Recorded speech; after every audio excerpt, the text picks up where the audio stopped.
If you grew up online playing web games like Roblox, Animal Jam, or in this case Club Penguin, then you might remember the feeling of wanting a specific virtual item, but never having the money to afford it. For example, with Club Penguin, many of the cosmetics like furniture or clothing could only be bought with a high quantity of coins or with a paid membership, leading to some children online searching for sketchy websites that provided these items for free.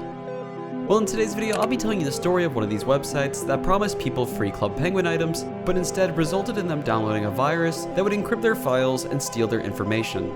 My name is Systix, and this is the story of Club Penguin's horrifying ransomware.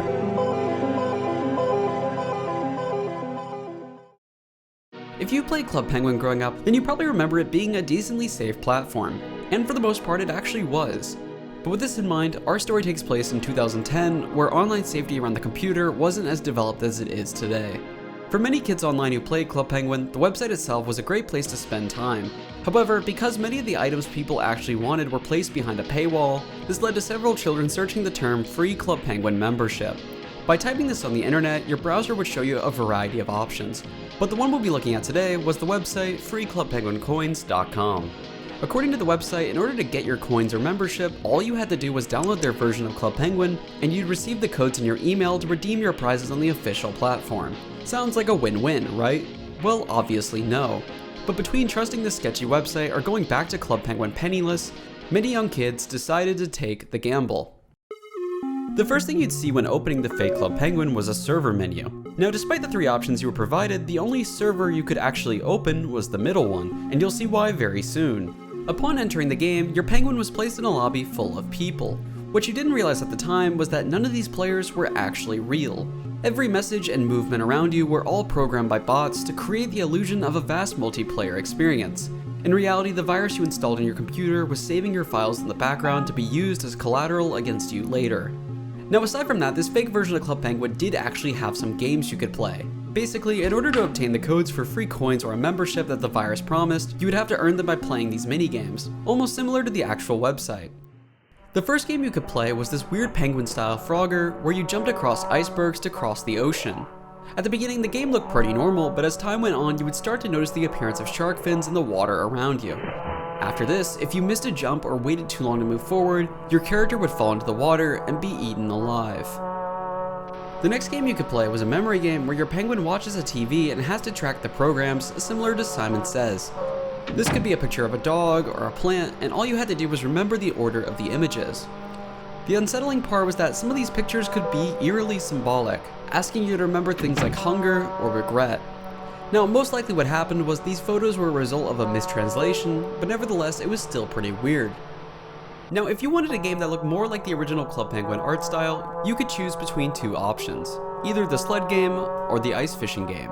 Both of these appear to be identical to their online counterparts, except for a few small differences you'd notice during your playthrough. In ice sledding, after wiping out, your character wouldn't just fall over like in the original. Instead, after hitting an obstacle, your penguin flies into the air, brutally crashing into the mountain and slowly bleeding out.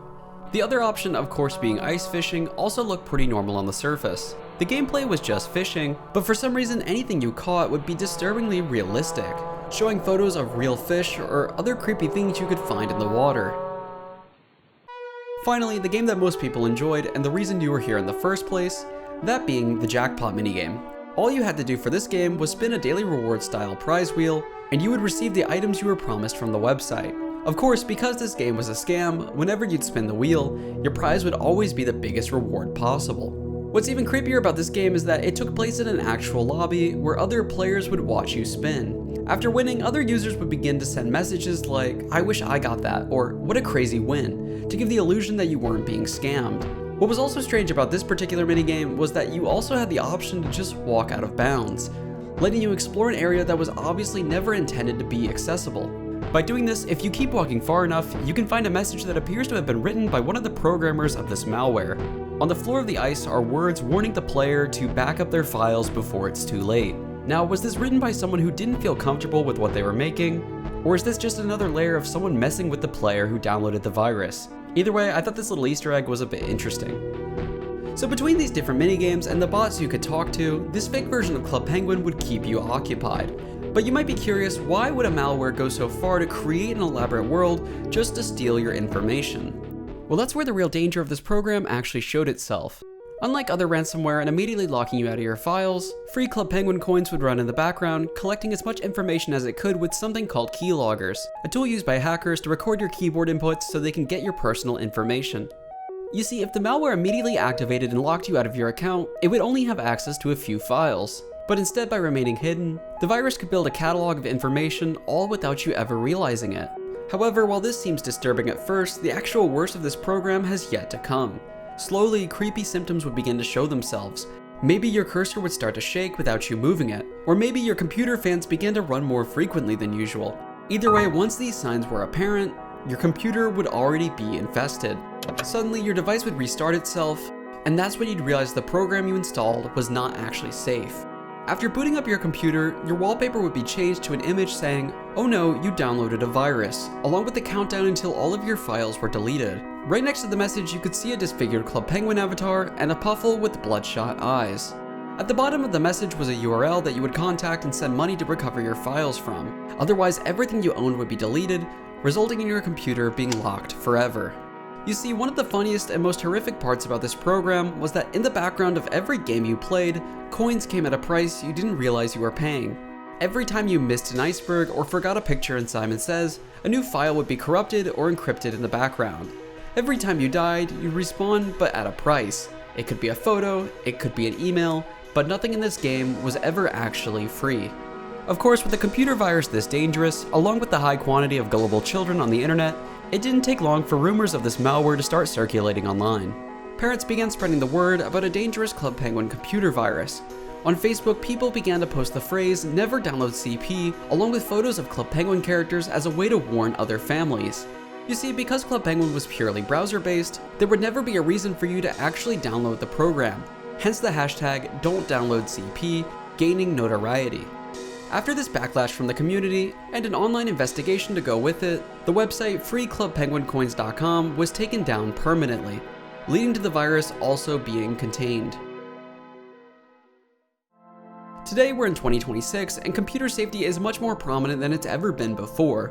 With this in mind, please remember that if someone says something online, it may not always be true. For example, with me, when I was younger, I actually got my Roblox account hacked because I went to a website that I thought was the official Roblox platform, but instead was just a scam that took your information and drained your account. Either way, my point is to just be safe and always double check your sources. Anyway, I'd like to thank all of the members who've supported the channel, as well as you right now for watching the video. Without your support, projects like these would not be possible. Anyway, thank you all for watching.